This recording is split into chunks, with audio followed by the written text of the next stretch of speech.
ಮಾವ ನಾನೊಂದು ಒಗಟು ಹೇಳ್ತೀನಿ, ಉತ್ತರ ಹೇಳ್ತೀಯಾ? ಒಂದೇನು 10 ಕೇಳು, ಪಟ್ ಪಟ್ ಪಟ್ ಪಟ್ ಪಟ್ ಅಂತ ಉತ್ತರ ಹೇಳ್ಬಿಡ್ತೀನಿ.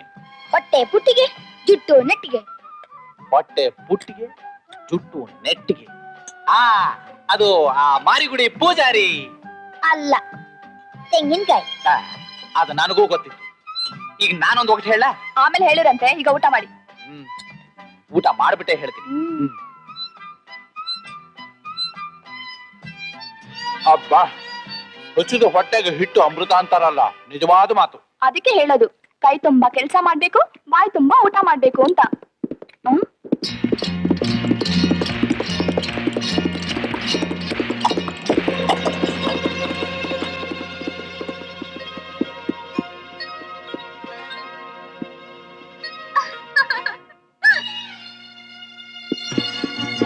ಅಯ್ಯೋ ಪಾಪಿ, ಅವಳ ನೆಗದ್ ನೆಲ್ಲಿಕಾಯಾಗ ತಿನ್ನೋ ಅನ್ನಕ್ಕೂ ಮಣ್ಣಾಕದ್ನಲ್ಲ. ನೋಡ್ದ್ಯಾ ಅವಳಿಗೆ ಎಷ್ಟು ಅಹಂಕಾರ ಐತೆ? ನೋಡ್ತೀನಿ, ಅವಳಿಗೆ ಸರಿಯಾಗಿ ಬುದ್ಧಿ ಕಲಿಸ್ತೀನಿ.